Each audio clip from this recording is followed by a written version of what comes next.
क्या आप medical field में डॉक्टर बने बिना एक हाई पेइंग और रिस्पेक्टेड करियर चाहते हैं?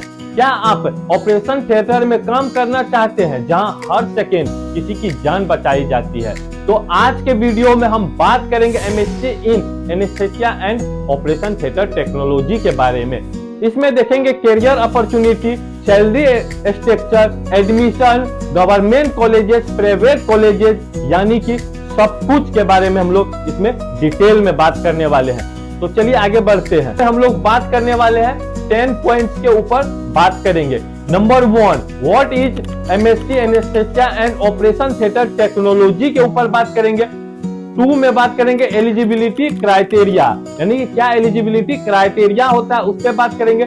3 में देखेंगे एडमिशन प्रोसेस जो होता है, एडमिशन प्रोसेस के ऊपर बात करेंगे। एंड 4 में देखेंगे टॉप गवर्नमेंट कॉलेजेस एंड उसका जो फी होता है उस पर बात करेंगे। एंड 5 में देखेंगे प्राइवेट कॉलेजेस एंड उनका जो फी स्ट्रक्चर होता है उस पर बात करेंगे। 6 में हम लोग देखेंगे सब्जेक्ट यू विल स्टडी, यानी कि आपको कौन सा सब्जेक्ट इसमें पढ़ना होता है उस पर भी बात करेंगे। 7 में देखेंगे करियर अपॉर्चुनिटी, यानी कि करियर क्या इसमें करियर अपॉर्चुनिटी होता है अपना इंडिया में और एब्रोड, यानी कि इंडिया से बाहर क्या इसका करियर अपॉर्चुनिटी होता है उस पर भी बात करेंगे। एंड 8 में देखेंगे जॉब एरिया, किस किस एरिया में आपको जॉब मिल सकता है। एंड 9 में देखेंगे सैलरी इन इंडिया। एंड 10 में देखेंगे फ्यूचर स्कोप, यानी कि इसका फ्यूचर में क्या स्कोप है। तो चलिए हम लोग 1 से स्टार्ट करते हैं, what is MSc anaesthesia and operation theatre technology के बारे में। नंबर 1 में हम लोग बात करेंगे what is MSc anaesthesia and operation theatre technology के ऊपर। यह एक पोस्ट ग्रेजुएट पैरामेडिकल कोर्स है जो प्रोफेशनल को सर्जिकल ऑपरेशन थिएटर मैनेज करने, एनेस्थेसिया देने और फ्री ऑफ, यानी कि ऑपरेशन से पहले जो पेशेंट्स को प्रिपेयर किया जाता है उसमें काम होता है। एंड इंट्रा ऑपरेटिव, यानी कि ऑपरेशन के दौरान जो एनेस्थेसिया के साइड भी आपको क्या करना होता है, हेल्प करना होता है। एंड ऑपरेशन साइड भी आपको हेल्प करना होता है, इसीलिए इसे कहा जाता है anaesthesia and operation theatre technology. तो इसमें आपको स्पेशलाइज्ड होना पड़ता है, यानी कि केयर करना होता है पेशेंट्स को इंट्रा ऑपरेटिव। उसके बाद पोस्ट ऑपरेटिव में भी आपका वर्क होता है, यानी कि पोस्ट ऑपरेटिव में पेशेंट का मॉनिटरिंग वगैरह जो होता है उन सब में भी आपको हेल्प करना होता है। इस कोर्स के graduates high tech equipments use करने, जैसे कि पेशेंट्स की हेल्थ मॉनिटरिंग करने और एनेस्थेसियोलॉजिस्ट को असिस्ट करने में स्किल्ड होता है। तो चलिए आगे हम लोग 2 में देखते हैं। 2 में देखेंगे एलिजिबिलिटी क्राइटेरिया, यानी कि BSc in operation theatre technology, BSc in anaesthesia technology, यानी कि आपको एलिजिबिलिटी इसमें होना चाहिए कि आप बैचलर जो किए हैं, बैचलर में BSc in operation theatre technology हो सकता है या बैचलर इन एनेस्थेसिया टेक्नोलॉजी। अगर ये दोनों में से कोई कोर्स किए हुए हैं तो आप एमएससी के लिए एलिजिबल है, यानी कि आप एमएससी कर सकते हैं। मिनिमम जो मार्क्स होता है 50 से 60%, यानी कि डिपेंड करता है कॉलेज के ऊपर। 50 से 60% आपको मार्क्स लाना है, किसमें, तो बीएससी में, BSc in anaesthesia and operation theatre या एनेस्थेसिया टेक्नोलॉजी, या दोनों कंबाइन करके अभी बनाया गया है bachelor in anaesthesia and operation theatre technology. तो 3 में हम लोग देखेंगे एडमिशन प्रोसेस, यानी कि एडमिशन लेने का क्या क्या प्रोसेस होता है। जैसे हम लोग देखेंगे गवर्नमेंट जो कॉलेजेज होती है उसमें इंट्रेंस एग्जाम बेस्ड एडमिशन होता है, यानी कि वो कॉलेज क्या करती है, एडमिशन लेने के लिए एक एंट्रेंस एग्जाम करवाती है, उसके अकॉर्डिंग देता है। या पॉपुलर एग्जाम जैसे होता है स्टेट पैरामेडिकल एंट्रेंस, जो अब एलाइड हेल्थ साइंसेस हो गया है, सिटी लेवल्स एंट्रेंस होता है, इन सब में करते हैं। इसका प्रोसेस क्या होता है, फॉर्म फिल किया जाता है, जो उसका क्या होता है, नोटिफिकेशन जारी किया जाता है, उसके बाद आप फॉर्म भर सकते हैं। इसका प्रोसेस में यह आता है कि नंबर 1 आप फॉर्म भर सकते हैं, एंट्रेंस एग्जाम फिर आपसे लिया जाएगा, फिर मेरिट लिस्ट बनता है एंड काउंसलिंग के बाद आप गवर्नमेंट कॉलेज में जा सकते हैं। प्राइवेट कॉलेज का जो एडमिशन प्रोसेस होता है उसको भी हम लोग समझ जाते हैं कि डायरेक्ट एडमिशन आपको मिल जाएगा, यानी कि मेरिट बेस्ड होता है, डायरेक्ट आपको प्राइवेट कॉलेजेस में एडमिशन मिल सकता है। सम कॉलेजेस टेक एंट्रेंस, यानी कुछ कॉलेज क्या होता है कि एंट्रेंस को कंडक्ट करता है, यानी कि इसमें कुछ एडवांटेज है कि इजी एडमिशन आपको मिल जाएगा। बट डिसएडवांटेज क्या है कि हाई फीस आपको देना पड़ेगा। जो गवर्नमेंट कॉलेज होता है वहां पर आपको बहुत कम फीस देना होता है, और प्राइवेट कॉलेज में हाई फीस देने का इसमें डिसएडवांटेज होता है। 4 में देखेंगे टॉप जो गवर्नमेंट कॉलेजेस एंड उसका फी है उसको हम लोग जान लेते हैं। आप लोग टॉप में देखेंगे जैसे all India institute of medical sciences, जो एम्स हम लोग बोलते हैं, एम्स दिल्ली है, प्लस उसका कुछ ब्रांचेज है, जैसे कि पटना एम्स हो गया, आपको ऋषिकेश एम्स हो गया, तो इस तरह से एम्स है, तो वह भी कंडक्ट करवाती है मास्टर्स के लिए, यानी कि एमएससी के लिए करवाती है, पीजी के लिए करवाती है, यानी जिसको पोस्ट ग्रेजुएट बोलते हैं उसी को एमएससी बोलते हैं, तो उसके लिए करवाती है। जैसे और एक कॉलेज है Jawaharlal institute of post graduate medical education and research, जिसको JIPMER बोलते हैं। एंड और एक है post graduate institute of medical education and research, PGIMER।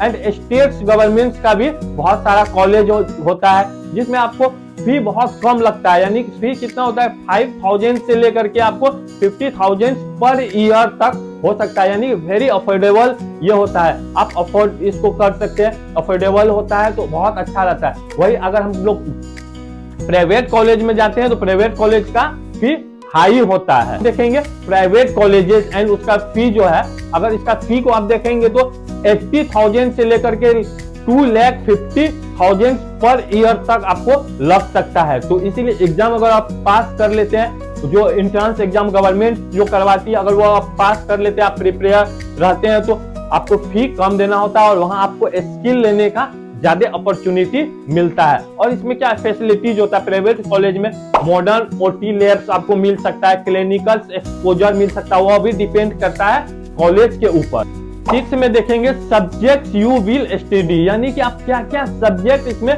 पढ़ सकते हैं, जैसे कि एडवांस एनेस्थेसिया टेक्नोलॉजी, यानी कि आप एडवांस एनेस्थेसिया के बारे में पढ़ सकते हैं, उसका टेक्निक्स को पढ़ सकते हैं। OT टेक्निक्स एंड मैनेजमेंट, यानी कि OT में क्या क्या टेक्निक्स का यूज होता है, किस तरह से मैनेज करते हैं OT को, इन सबको आपको पढ़ना होगा। एंड फार्माकोलॉजी, यानी कि फार्माकोलॉजी पढ़ना पड़ता है कि आप मेडिसिन अगर इंड्यूस कीजिएगा तो आपको फार्माकोलॉजी के बारे में जानना बहुत इंपॉर्टेंट होता है। उसके बाद सर्जिकल प्रोसीजर एंड इंस्ट्रूमेंट जो होता है, इक्विपमेंट्स होता है, इन सबको भी आपको जानना पड़ेगा, तब तो आप वहां पर असिस्ट करवा पाइएगा, सर्जरी करवा पाइएगा। पेशेंट्स केयर एंड मॉनिटरिंग, यानी पेशेंट्स का केयर करना जानना पड़ेगा, मॉनिटरिंग किस तरह से होता है, इन सबको पढ़ना पड़ेगा। ICU मैनेजमेंट, यानी ICU में भी आपका काम कर सकते हैं, यानी ICU में भी आपका ड्यूटी लग सकता है। जो भी ऑपरेशन थिएटर टेक्नोलॉजी होता है, चाहे anaesthesia and operation theatre technology होता है, वह ICU में भी काम करता है, उसको भी मैनेज करता है। And emergency care,